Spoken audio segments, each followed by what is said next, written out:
Hi, my name is Tiffany Burton. This is discussion board 3 for diversity in the U.S. I did um, a Google Sheets and put all my information together. So if you wanted to look at that, that's attached below. But the first question, it says, how many people of each race did you record? So 12 Caucasian people, 4 multiracial. And that's just because I didn't want to say, oh, they're obviously Caucasian or oh, they're obviously African American. I felt like most people, most of the multiracial people, were a mix of white and African American or Caucasian and African American. I also had 4 African American, 3 Hispanic people. 2 of them were Eva Longoria.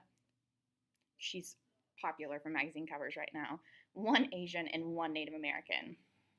And we'll talk about that some more here in a second. The second question says, how does the way that men are featured on the cover of the magazine differ from the way that women are featured on the magazine cover? So guys got to get out there, and they didn't have these crazy little tiny tops that just covered their chest or just covered their vagina and butt, and that's it. They had on a football uniform, which is their professional gear. They had on a suit, or they were in like a t-shirt and jeans, super casual. That's it. One of mine was The Rock, and he was super casual. Another one was somebody I didn't know, but he had on a suit, but he had really crazy hair. He was one of my African American people, but he had really crazy hair, so I didn't really know, should I qualify that under professional? But his dress is professional, just the rest, like his hair probably isn't professional. If I had to go into an office and I saw that, I would probably be like, wow, your hair is crazy, but that's neither here nor there. Um, Women were mostly in like swimsuits, and then they had like a little top over it that they had to like twist up so that you could see like under boob, or they had their butt out, or they were posed suggestively, whereas guys just kind of stood there with their hands like this, crossed underneath their chest, or they just kind of were hanging out, like just totally chill poses. Whereas women were in these crazy poses with these crazy shoes and this crazy hair and makeup. Like, I feel like men would go in and they'd be like, here's your outfit, go get in front of the green screen or whatever. And for women, they would have to be there like 7 hours early for hair and makeup and jewelry and everything else. And then you can go do your photo shoot. It just, the more I thought about it, I was like, this is insane. I would never want to be a model because that's way too much work for me. Now, if I was a boy, just walk in, change clothes, and you go, and that's it. You give your little interview, and then you leave. But I feel like guys had it so much easier, which I obviously don't know this for sure, but I feel like the guys just, here's your casual attire or your suit, put it on really quick, we'll have somebody tie your tie and get out there. Or the guy in the football was playing a game. So he didn't even have to do a photo shoot. They were just snapping pictures at the game. So number 3 was, what build types were most and least prevalent? So my most prevalent body types were thin for women and athletic for men. The least body types that I had were overweight and obese. I had maybe one curvy person. And I did some maternity ones, like some pregnancy magazines and some kids and moms magazines. And even the moms, I have been pregnant, and I was not skinny when I was pregnant. I was huge as a house, not just belly, but my face blew up and my arms blew up. But these moms are in here, and they just have just this tiny little bump and their little skinny arms and their little skinny face. And I was like, even these girls look really thin. So I'm not judging a mom that stays skinny by any means, because I did not balloon up like some of my other friends have, but I am saying that I put them underneath the thin category as opposed to being overweight just because you're pregnant. Men, athletic, the end. Nothing else. Even the ones that I looked at with guys that were kind of skinnier, they still showed them with muscles. And even if those muscles weren't actually there, they photoshopped him in to make me think that he's athletic. Number 4 says, what ages were most and least prevalent? My most popular age was young adult or teen. 19, 20 through like 33.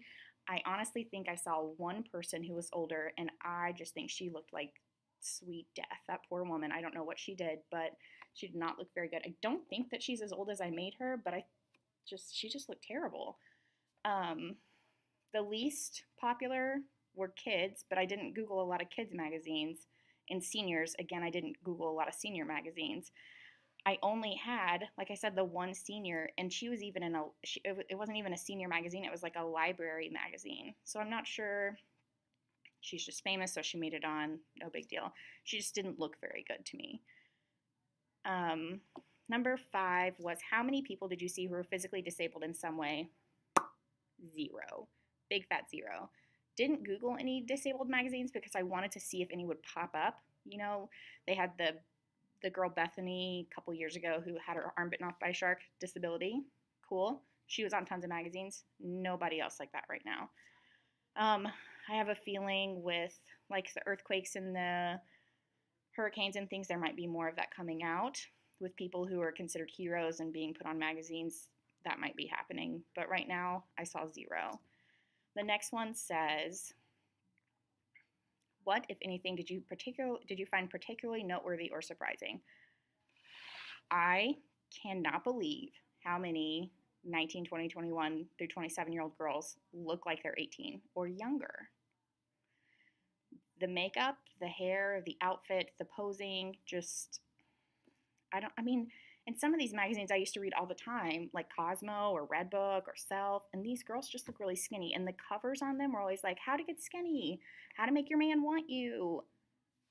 What? This is not stuff that we should be worried about. This is not important things. These are not important things. I don't read a lot of magazines anymore. I think I get the parenting magazine, and even then I leaf through it and I throw it away.